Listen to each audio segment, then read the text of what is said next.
ডিগবৈত অসম জাতীয় পৰিষদৰ দলত যোগদান সমাৰোহত শতাধিকৰ যোগদান। অসম জাতীয় পৰিষদ তিনিচুকীয়া জিলা সমিতিৰ উদ্যোগত আৰু ডিগবৈ সমষ্টি আঞ্চলিক সমিতিৰ সহযোগত ডিগবৈত আয়োজিত যোগদান সমাৰোহত বিশেষকৈ মাকুম আৰু বুঢ়ীডিং মৌজাৰ বিভিন্ন অঞ্চলৰ ৫ শতাধিক লোকে অংশগ্ৰহণ কৰে। অসম জাতীয় পৰিষদৰ তিনিচুকীয়া জিলা সমিতিৰ সভাপতি ইজৰাইল নন্দই পৌৰোহিত্য কৰা যোগদান কাৰ্যসূচীত কেন্দ্ৰীয় সমিতিৰ উপসভাপতি তথা প্ৰাক্তন বিধায়ক অনুপ ফুকন, আনগৰাকী উপসভাপতি ডক্টৰ দিলীপ ভূঞাই দলৰ নীতি আদৰ্শৰ বিষয়ত চমু ভাষণ প্ৰদান কৰে। অসম জাতীয় পৰিষদৰ সভাপতি লুৰিণজ্যোতি গগৈয়ে সদ্য দলত্যাগী বিজেপি মণ্ডল পৰ্যায়ৰ নেতা সুৰেশ ভূমিজ, মৰাণ ছাত্ৰ সন্থাৰ প্ৰাক্তন প্ৰচাৰ সম্পাদক অভিজিৎ দহোটীয়া, অসম গণ পৰিষদ দলৰ কেন্দ্ৰীয় উপসভাপতি দিগন্ত শইকীয়া পুত্ৰ ব্যৱসায়ী গীতাৰ্থ শইকীয়াকে ধৰি শতাধিক লোকক পৰিষদৰ প্ৰতীক চিহ্ন থকা গলবস্ত্ৰ পিন্ধাই দললৈ আদৰণি জনায়। দেখিছে আমি গৈছোঁ, তাৰ উপৰিও আৰু কেইবাগৰাকীও এনেকৈ অতি শক্তিশালী জাতীয়তাবাদী নেতাৰ তেওঁলোকৰ ল'ৰা ছোৱালী অতি উচ্চ শিক্ষিত আৰু খুব প্ৰতিভা থকা নেতৃত্ব দিব পৰা কেইবাগৰাকীও যুৱ বন্ধু আমাৰ মাজলৈ অহাৰ তেওঁলোকৰ মন আমাৰ আগত ব্যক্ত কৰিছে। প্ৰতিষ্ঠিত ৰাজনৈতিক নেতাও আহিব, আনকি প্ৰাক্তন মন্ত্ৰী অহাৰ সম্ভাৱনাও আছে।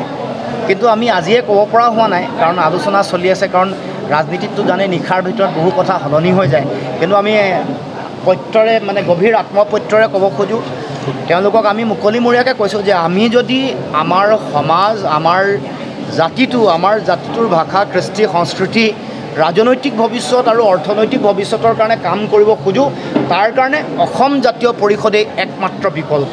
ইমানী জাতীয়তাবাদৰ কাৰণে এইখন এখন আটাইতকৈ উপযুক্ত মঞ্চ, আৰু এই কথা উপলব্ধি কৰিয়েই সকলোৱে এই যাত্ৰাত চামিল হ'বলৈ ইচ্ছুক হৈছে। মই আশা ৰাখিছোঁ আৰু অলপ দিনৰ পিছৰ পৰা আপোনালোকে আমাৰ যোগদানৰ পৰিৱেশ আপোনালোকে দেখিব। ২৬ চনৰ আগে আগে বিজেপি কোনোবা বিধায়ক আপোনালোকে যোগদান কৰিব নেকি? ডিগবৈৰ পৰা বিনন্দ কৰ ৰিপৰ্ট লাইভ অসম।